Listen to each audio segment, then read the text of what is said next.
자, 바로 본론으로 들어가 보죠.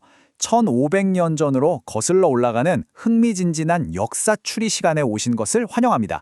오늘 이 해설에서는 고대 중국의 기록과 우리말에 숨겨진 소리의 흔적을 쫓아가 볼 텐데요. 아마 동아시아 역사를 바라보는 여러분의 시각이 완전히 뒤집히실지도 모릅니다.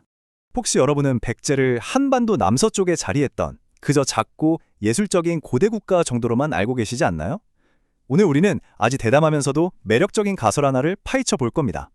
바로 백제가 한반도라는 좁은 틀에 갇힌 나라가 아니라 황해를 마치 앞마당 호수처럼 쓰면서 동아시아 바다 전체를 호령했던 거대한 U자형 해상제국이었다는 사실 말이죠.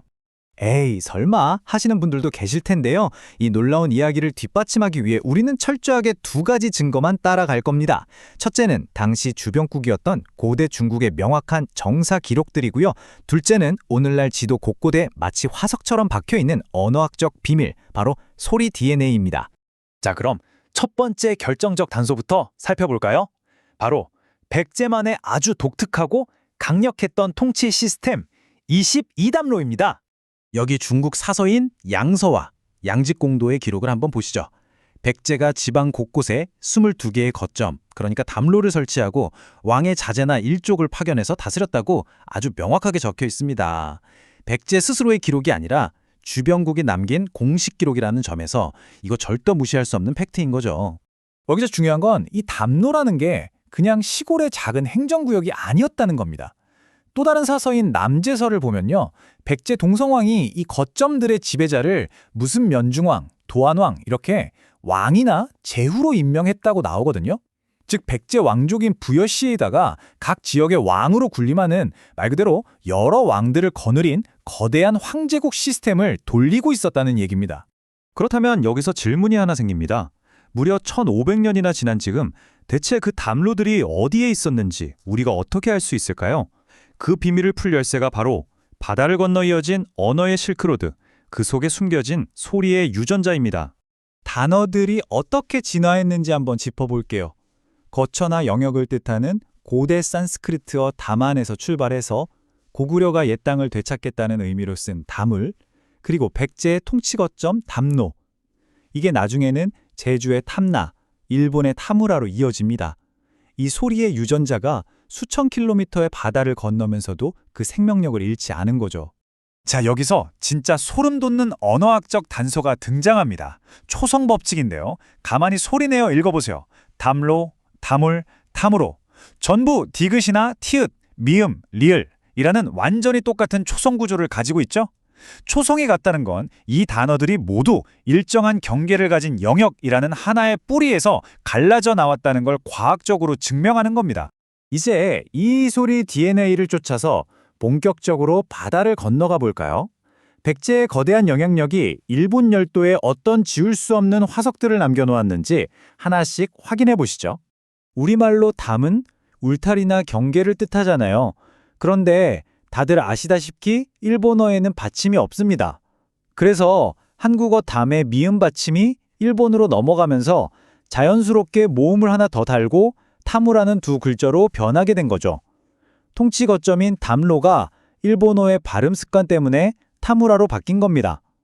전혀 달라 보이는 두 단어가 사실은 쌍둥이였다는 명백한 증거. 정말 놀랍지 않나요?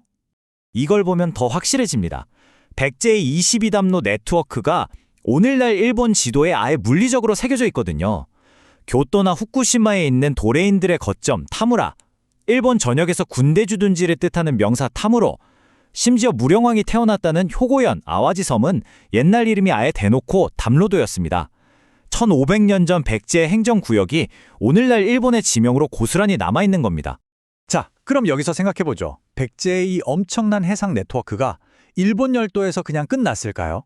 지금까지는 한반도에서 동쪽으로 향하는 바닷길을 추적했지만 이 제국의 진짜 스케일을 보려면 이제 정반대편, 서쪽으로 고개를 돌려야 합니다. 우리의 시선은 이제 서해를 건너 중국 대륙 본토로 향합니다. 여기서 기존 우리가 알던 역사적 상식을 완전히 박살내는 정말 흥미로운 사실들이 쏟아져 나오거든요. 중국의 정사 기록인 송서를 한번 볼까요? 백제가 중국이랑 단순히 물건만 사고 팔았을까요? 절대 아닙니다. 송서는 백제가 중국의 요서와 진평 지역을 무력으로 점령하고 아예 그곳에 백제군이라는 행정구역을 딱 설치했다고 명확하게 기록하고 있습니다. 전설이나 야사가 아니라 공식 역사책에서 대륙 백제의 실체가 걸어나오는 순간입니다. 게다가 서기 495년에 백제 동성왕은 사범영, 해례권 같이 뼈대 있는 백제 최고 귀족 가문의 엘리트 장수들을 중국 본토의 지방장관, 즉 자사로 직접 임명해버립니다. 산동성, 강소성, 하북성에 이르는 그 넓은 중국 동해안 라인을 백제 장수들이 직접 다스렸다는 이 엄청난 팩트를 다름 아닌 중국 자신들의 역사 기록이 떡하니 증명해주고 있는 거죠. 자, 그럼 이제 우리가 지금까지 모은 문헌 기록과 언어학적 단서들이라는 퍼즐 조각들을 하나의 큰 그림으로 맞춰볼 시간입니다. 한반도 안쪽에는 웅진, 사비, 탐나를 포함해 약 13개의 담로가 있었고요. 바다 건너 일본 열도 전역에 퍼져 있는 7개에서 8개의 타무라 거점들, 그리고 서해 바다 건너 중국 동해안을 따라 쫙 이어지는 요소 진평의 거점들까지. 이 22개의 담로는 그냥 점이 아니었어요.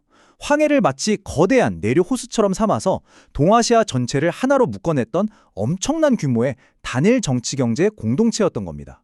지금으로부터 1500년 전, 과연 누가 이 동아시아 바다의 진짜 지배자였을까요? 우리는 오늘 팩트인 고대 중국의 정사 기록과 절대로 거짓말을 할 수 없는 과학적인 소리, DNA를 통해서 그동안 우리 기억 속에서 희미해졌던 백제 해상 제국의 진짜 모습을 완벽하게 복원해냈습니다. 여러분, 다음에 동아시아 지도를 보시거나 뉴스에서 이 지역의 지명들을 들으실 때 단순히 국경선으로 나뉜 현대 국가들만 눈에 들어오실까요? 아니면 1500년이라는 긴 시간을 뚫고 여전히 지도 위에서 생생하게 숨쉬고 있는 백제 해상제국의 그 웅장한 경계선이 보이실까요? 오늘 살펴본 이 흥미로운 이야기 꼭 한번 기억해 보시기 바랍니다. 함께 해주셔서 감사합니다.